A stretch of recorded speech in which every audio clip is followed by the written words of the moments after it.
प्यारे बच्चों, class 10 mathematics online teaching में आप सभी का पुनः स्वागत।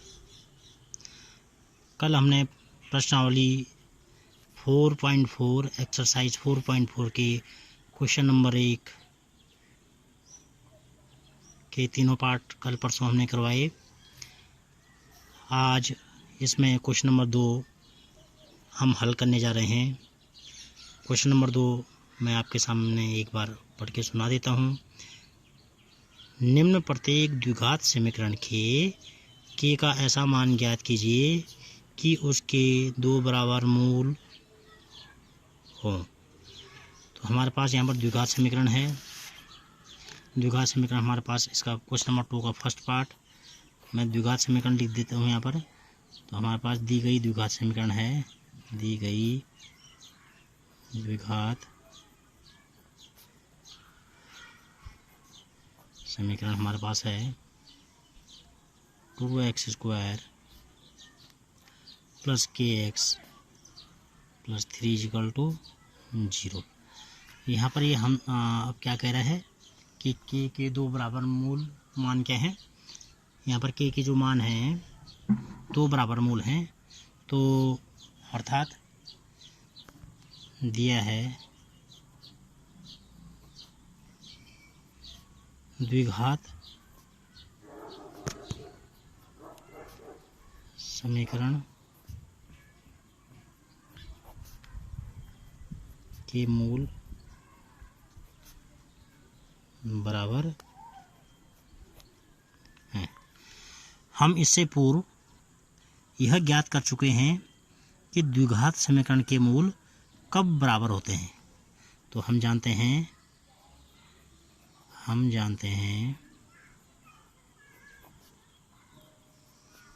द्विघात समीकरण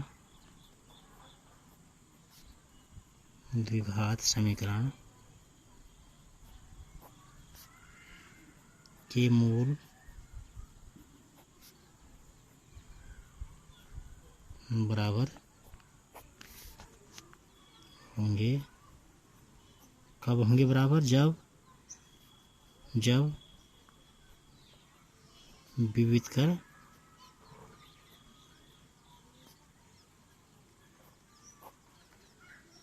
b² - 4ac का मान 0 के बराबर हमको प्राप्त हो जाएगा।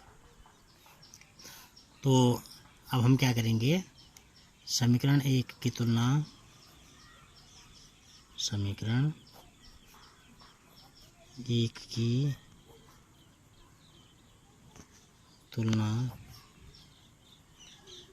मानक समीकरण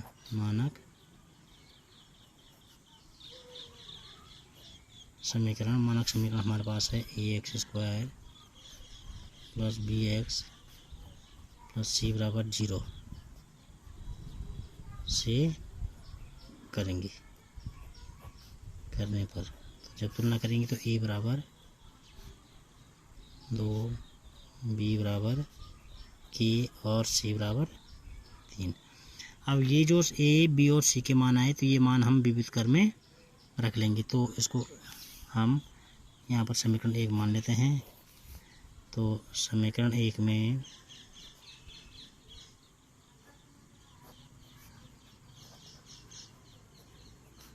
a, b व c के मान रखने पर तो यहाँ पर a, b, c के मान यहाँ पर रखेंगे। b का मान हमारे पास k आया तो b की जगह में k रख देंगे, k का स्क्वायर - 4 × a हमारे पास आया है 2, c आया हमारे पास 3 बराबर 0। तो k का स्क्वायर - 4 × 2 = 8, 8 × 3 = 24, 24 = 0। तो k² = 24, k = √24। तो k = 24 को हम इसके और छोटा करना चाहेंगे तो इसको 6 4 जा 28 ऐसा तोड़ देंगे इसको हम। और 4 का जो कंप्लीट स्क्वायर रूट होता है वो होता है 2√6। के का मान हमारे पास यहाँ पर प्राप्त हो जाएगा। इस प्रकार इस द्विघात समीकरण के हमने क्या कर लिया है, के का मान ज्ञात कर लिया है। इसके बाद अब इसी का क्वेश्चन नंबर 2 है, इसी का सेकंड पार्ट है। सेकंड पार्ट में हमको दिया है कि x फिर ब्रैकेट x - 2 + 6 = 0। तो इसका सेकंड पार्ट कर लेते हैं हम अब। तो सेकंड पार्ट हमारे पास है कि x -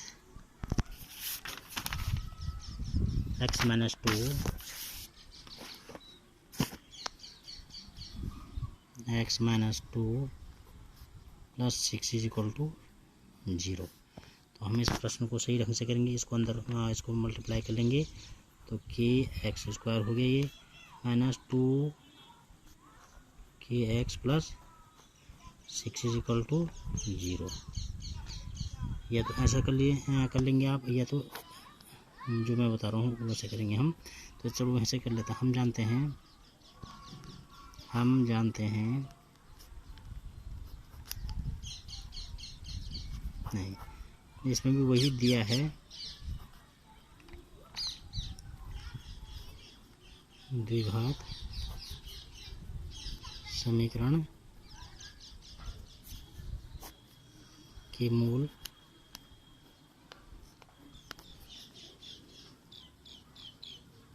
बराबर हैं। तो जब मूल बराबर हैं तो b² माइनस, अतः हम जानते हैं b² - 4ac का मान तब क्या हो जाएगा, 0 के इक्वल होगा। इसको समीकरण 1 मान लेते हैं। अब यहाँ पर क्या करेंगे हम, यहाँ पर थोड़ी गलती होगी, समीकरण 1 की तुलना समीकरण की तुलना समीकरण 1 इसको मान लीजिए और इसको कुछ नहीं मानेंगे और इसको समीकरण 2 मान लेंगे। समीकरण 2 में यहाँ पर ABC का मान कर लेंगे। इसको समीकरण 1 हमने मान लिया है, इसको समीकरण 2 हमने यहाँ पर मान लिया है। तो अब हम क्या करेंगे, यहाँ पर समीकरण 1 की तुलना मानक समीकरण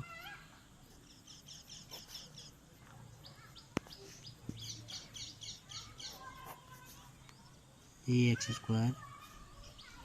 bx + c = 0 से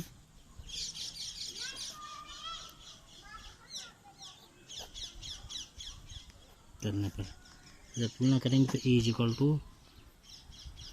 के हमको यहाँ पर मिल गया, b = -2k और c = 6। ये देखिएगा आप, a यहाँ पर तुलना की k और b = फिर -2k और c = 6। ये हमने तुलना की तो c = 6। तो a b व c के मान समीकरण 2 में रखने पर a b और c का मान हम समीकरण 2 में रख लेंगे यहाँ पर। तो समीकरण 2 हमारे पास है b² - 4ac = 0। तो b का मान हमारे पास है -2k इसका स्क्वायर -4 × a की जगह में k रख दिया हमने और c की जगह में 6 = 0। तो यहाँ पर हमने k का मान फाइंड करना है। तो माइनस का स्क्वायर प्लस होता है, आप जानते हैं, 4k² -6 4 = 24 k = 0। यहाँ से k कॉमन आएगा, 4k कॉमन यहाँ से आएगा तो k - 6 अंदर रह जाएगा = 0। एक बार 4k को 0 के बराबर करेंगे, 4k = 0, k = 0 मिल गया हमको। दूसरी बार में k - 6 = 0, तो k = हमको 6 यहाँ पर प्राप्त हो गया है। इस प्रकार के यहाँ पर 2 मान आए हमारे पास। तो क्वेश्चन नंबर 2 के दोनों क्वेश्चन सॉल्व हो चुके हैं। आई होप आपकी समझ में ये क्वेश्चन आए होंगे। अगर कहीं पे कोई आपका डाउट क्लियर नहीं हो पाता है तो आप मुझे कॉल करके भी अपना डाउट क्लियर कर सकते हैं। आज के लिए बस इतना ही। कल मिलते हैं एक नए क्वेश्चन के साथ।